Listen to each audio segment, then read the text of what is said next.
All right, folks. Welcome back to the moral decay of America. And let me tell you something. This headline right here on the Fox News Network, along with all the others out there, because this is national newsworthy, somehow or another. I don't get it, but this is where I call bullshit. The Supreme Court declines to issue expedited ruling on Trump's immunity case. For the love of Christmas, man, these Democrat goobers that are trying to go after this man, claiming that he was an insurrectionist, and I want to get in that here in just a minute, trying to prevent him from being on the ballot of the 2024 election. I'm confused completely about the accusation.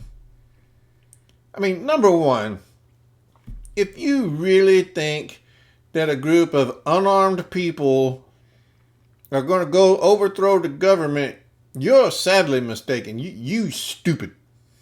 There's no way around it. You just stupid. And then the other thing that bothers me about all that, how can you put one person in responsibility for the way 200,000 people act?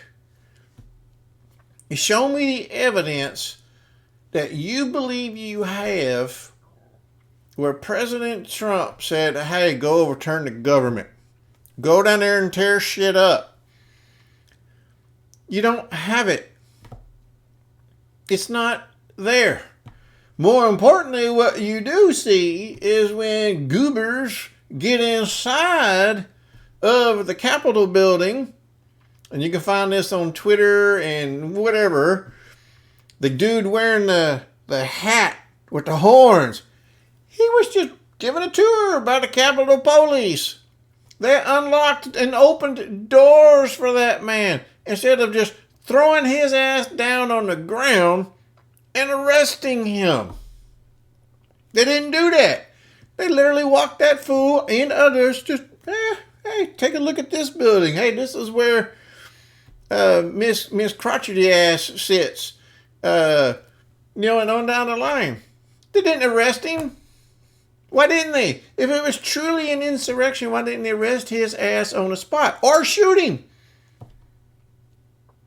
Because it wasn't an insurrection. So let's look now at the 14th Amendment of the United States Constitution. I'm fixing to bring it up right here.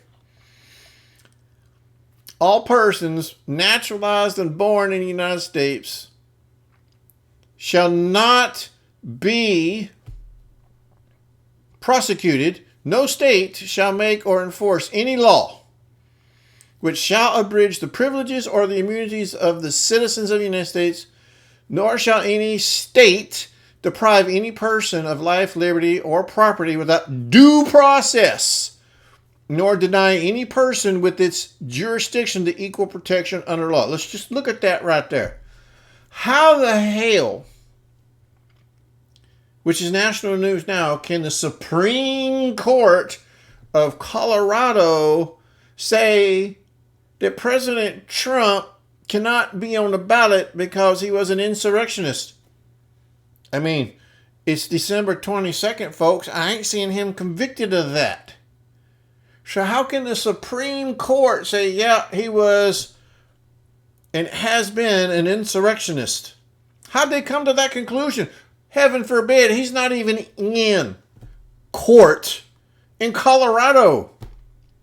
But they came to this conclusion? How? Was he able to defend himself in the courts of Colorado? No. So right there, you have already blown out that the Supreme Court of Colorado busted his civil rights. Right there. Right there in Section 1. But what they're now trying to do is use these other sections of this amendment to say, hey, this dude was an insurrectionist. And again, I just don't get it. But let's read through this real quick. Section 3, which is right here. Okay. No person shall be a senator or a rep in Congress or elector of president and vice president or hold any office, civil or military, under the United States or under any state who have previously taken an oath as a member of Congress or as an officer of the United States or as a member of any state legislature or as an executive or judicial officer of any state to support the Constitution of the United States shall have engaged, this is the important part, okay, shall have engaged in insurrection or rebellion against the same, or given aid or comfort to the enemies thereof. But Congress may, by a vote of 2/3 of each house, remove the disability. I don't get that. I don't get that at all. How the hell is President Trump done any of that? And again, where's the evidence? We need evidence. We need proof of any of this wrongdoing. And they can't produce none of it. They can't produce any of it. That's what's so problematic with all of this crap. And then if you've taken an oath as a member of Congress or whatever here of any state legislature or executive branch to support the Constitution, shall have been engaged in insurrection or rebellion against the same, or given aid or comfort to the enemies thereof.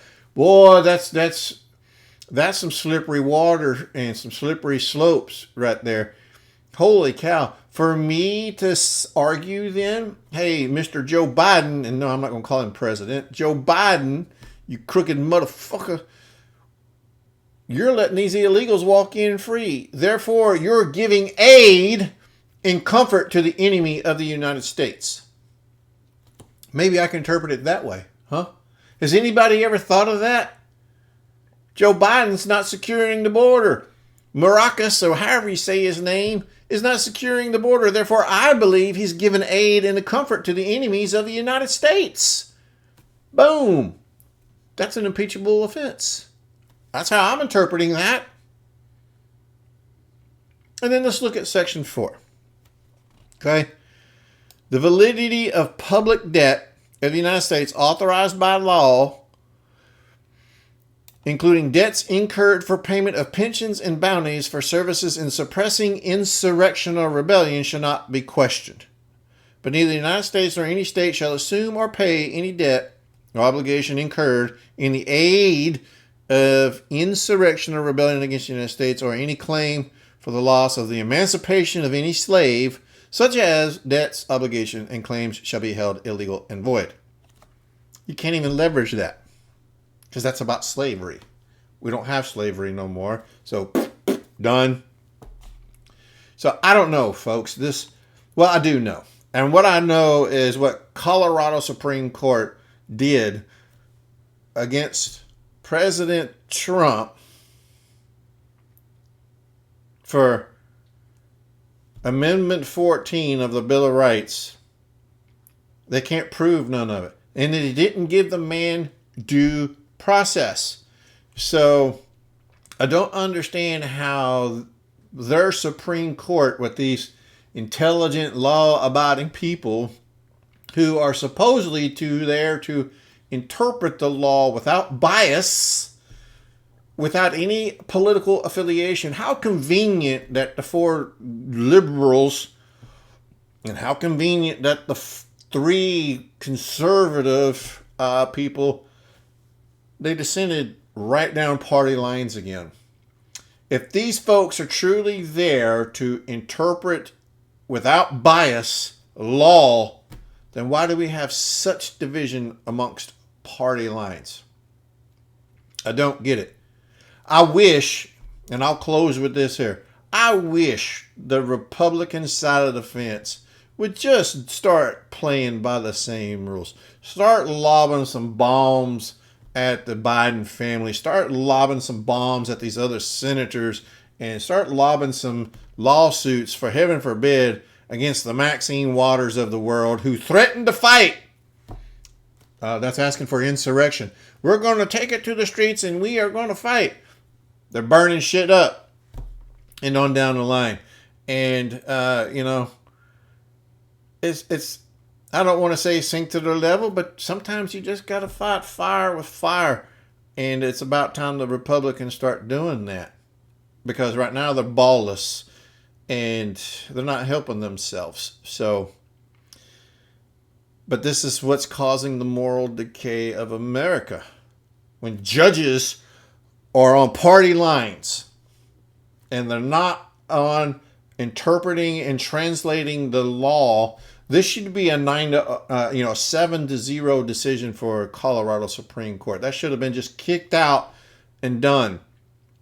If the U.S. Supreme Court, if the SCOTUS isn't 9-0 interpreting these laws, part of me understands it because, hell, you got some bitch off in there that can't even describe what a female is or what a woman is because she's not a biologist. Come on. So if we can't even have these intelligent, well-educated, and hell, that's questionable about education. If she can't even determine what a woman is, how the hell can we expect her to interpret the law? That is the moral decay of America. Y'all be safe out there. Like and subscribe. Thanks for supporting the channel.